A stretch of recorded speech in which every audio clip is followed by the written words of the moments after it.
Hello students, welcome to Concept Sutra. In today's class, we'll be studying the chapter Exploring Magnets. Okay, in the previous lectures, we have covered chapter number 3, that is Mindful Eating. उसके exercise questions हमने discuss कर लिए हैं. Now, in this fourth chapter, we are going to study about magnets. ठीक है, magnets का origin कहाँ से हुआ, हमने कहाँ से डिस्कवर किया. So it's a story and then we are going to study about types of magnet की प्रॉपर्टीज़ क्या क्या होती हैं and all. So this is a compass that you can see here which I have brought. तो compass में क्या होता है, ये आपका नॉर्थ पोल होता है and this is your south pole. It always points towards the top direction. ठीक है, this is a magnet which is there. So we'll move there, but right now let's just read the story that is given here. Okay, so the story was based on a ship carrying spices from Kerala for trade in the olden days. पहले के समय में क्या होता था कि जब जो भी ट्रेड होता था, जो भी व्यापार होता था, वो कैसे होता था, it used to be by ship. We didn't had any road transportation proper. तो what the sailors used to do, directions रात को कैसे दिखाई दे. तो for in that case the sailors got caught in a storm with an overcast sky and stars were not visible. Now, so this is a story that is being narrated here, which is telling us about the struggles that the sailors they used to face. ठीक है, when the compass was not found, when the compass was not there. But जैसे ही compass, magnetic compass की जैसे हमने discovery की, जैसे ही हमने magnet की डिस्कवरी की, तो फिर जो सेलर्स थे उनके लिए ट्रैवल करना, उनके लिए डायरेक्शन बेसिकली फाइंड आउट करना वो बहुत ही ईजी हो गया था. Okay, now anything which has iron in it, कोई भी आपका सामान है जिसमें आयरन है या फिर प्रॉपर्टीज़ ऑफ आयरन है, वो सारी मैग्नेट से अट्रैक्ट होती हैं. ठीक है, ये आपने देखा भी होगा कैसे होता है. ओके, आप एक मैग्नेट ले लो, एक चुंबक ले लो एंड देन जो कुछ भी मेटल, जो कुछ भी चीज़ें आयरन की बनी हुई हैं, आप उसके पास लेकर के जाओ, it will start attracting it. Okay, now so this is a chart जिसमें आपको अपनी ऑब्जर्वेशंस लिखनी है दैट यू हैव सीन कि कौन कौन सी चीज़ें अट्रैक्ट हो रही हैं और कौन कौन सी चीज़ें अट्रैक्ट नहीं हो रही हैं. ठीक है, now will be getting into the chapter in detail. Okay, तो सबसे पहला चीज़ जो आता है कि मैग्नेटिक मटेरियल्स क्या क्या होते हैं. What are magnetic materials? तो जो भी materials I need to change the color. Let's take red only. So materials which get attracted by a magnet, materials which are attracted by a magnet, ऐसे materials को हम क्या कहते हैं, ऐसे मटेरियल्स को हम कहते हैं मैग्नेटिक मटेरियल्स. ठीक है, मैग्नेटिक मटेरियल्स कौन से मटेरियल्स होते हैं जो मैग्नेट से अट्रैक्ट होते हैं, which are attracted by a magnet. ठीक है, नेक्स्ट हमारे पास आता है non magnetic materials. Non magnetic materials क्या होते हैं, as the name says, which are not attracted by a magnet, they do not get attracted by a magnet. कौन कौन से मैग्नेटिक मटेरियल होते हैं, कौन कौन से नॉन मैग्नेटिक मटेरियल होते हैं, लेट अस सी. नॉन मैग्नेटिक कौन कौन सा हो सकता है, वुल, कॉटन, प्लास्टिक, ये सब क्या हो गए आपके नॉन मैग्नेटिक मटेरियल्स हैं. And what are magnetic materials, magnetic materials क्या क्या हो सकते हैं. मैग्नेटिक मटेरियल्स आपके होते हैं आयरन, मैग्नेटिक मटेरियल होता है.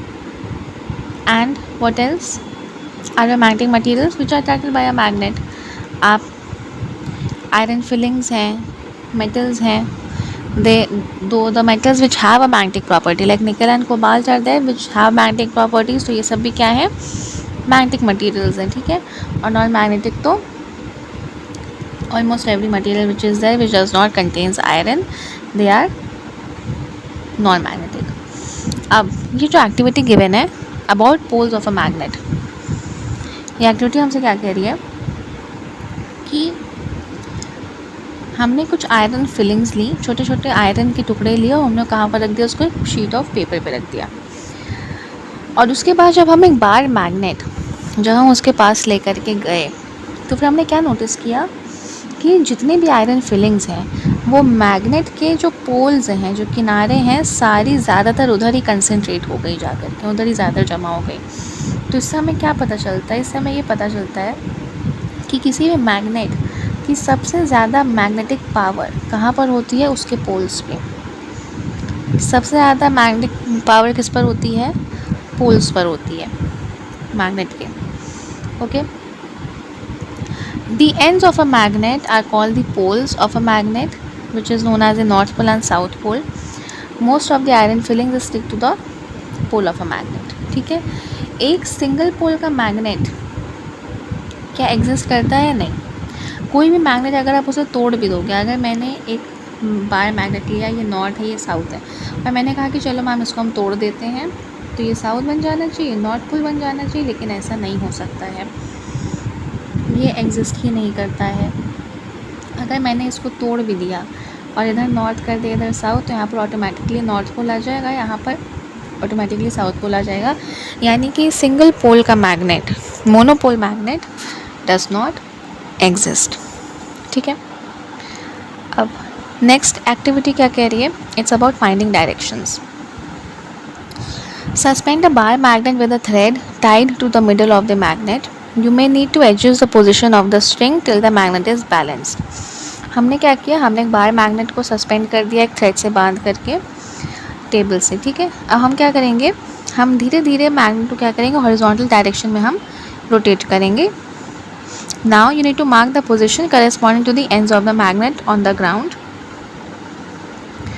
Join these 2 points on the ground with a line. This line indicates the direction along which the magnet comes to the rest. तो इस एक्टिविटी में हम क्या कर रहे हैं, हमने एक थ्रेड से इधर मैग्नेट को हमने बांध दिया, एक फ्रीली सस्पेंडेड मैग्नेट है. अब ये मैग्नेट जब हमने इसको छोड़ दिया है हवा में, तो ये थोड़ी देर के बाद जिस डायरेक्शन में रेस्ट पे आएगा, जिस डायरेक्शन में रेस्ट पे आएगा वो इसका कौन सा डायरेक्शन हो गया, that will be direction along which the magnet is. It will generally be the north pole. Okay.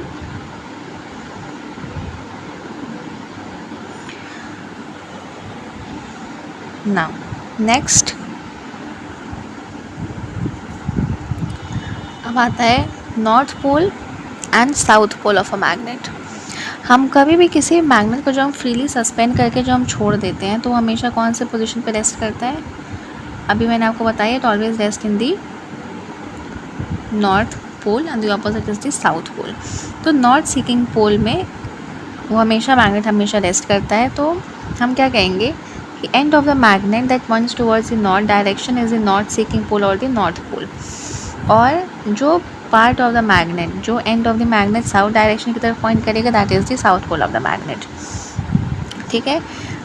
Then next line which is written here, it is also very important. It says a freely suspended magnet rest along the north south direction because the earth itself behave like a giant magnet. हमारा अर्थ भी क्या है, हमारा अर्थ भी एक तरीके का giant magnet ही तो है.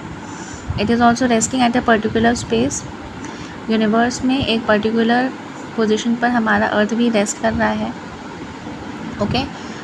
ना तो ये ज़्यादा ऊपर जा रहा है, ना ही नीचे जा रहा है, ना तो अपनी ऑर्बिट से, इमेजिनरी ऑर्बिट से इधर उधर डाइवर्ट हो रहा है. तो what we can say that it is also resting in a space. Clear. So this is the observation. Now क्या एक मैग्नेट हमेशा सिर्फ और सिर्फ नॉर्थ साउथ डायरेक्शन में रेस्ट करेगा? Will it always rest a north south direction? So no, it is not always true. It can rest along any direction. This implies that only magnet rest in the north south direction. कहना क्या चाह रहे हैं हम ये कहना चाह रहे हैं कि कोई भी अगर आयरन का पार्टिकल है, कोई भी आयरन का पार्टिकल है बाहर मैग्नेट की जगह पे हमने जो लिया है, तो वो मैग्नेट का पार्टिकल किसी भी प्लेस में रेस्ट कर सकता है, किसी भी प्लेस आप उसको छोड़ दोगे वो वहीं पर रहेगा। लेकिन जब भी आप एक बार मैग्नेट की बात कर रहे हो तो बार मैग्नेट हमेशा सिर्फ और सिर्फ नॉर्थ साउथ डायरेक्शन में ही रेस्ट करेगा, ठीक है। It will come to the north south direction, okay. Now this is a magnetic compass which is shown here. अब कंपास क्या होता है? The compass is kept at the place where we wish to know directions. Compass is basically a magnetic device which is used to measure which is used to find the direction, and it is used by the sailors when they are on a sea voyage. Okay, sailors use करते हैं, mariners use करते हैं, and it is also popularly known as the mariner's compass, ठीक है। इसको हम और किस नाम से बुला सकते हैं? It is also known as the mariner's compass because it is used by the mariners, ठीक है। Definition of magnetic compass: small circular box with transparent cover is there. Okay, magnet in the shape of a needle is mounted on a pin standing at the bottom of the box. The needle is balanced on the pin in such a manner that it can move around this point easily so that it can rotate freely. Okay, so this was all about magnet. What all we have studied right now? We studied about what is a magnet, then we studied about magnetic properties, magnetic and non-magnetic properties we studied, then we studied about a compass, we studied about a bar magnet, and we discussed two activities, okay, two experiments we discussed, okay.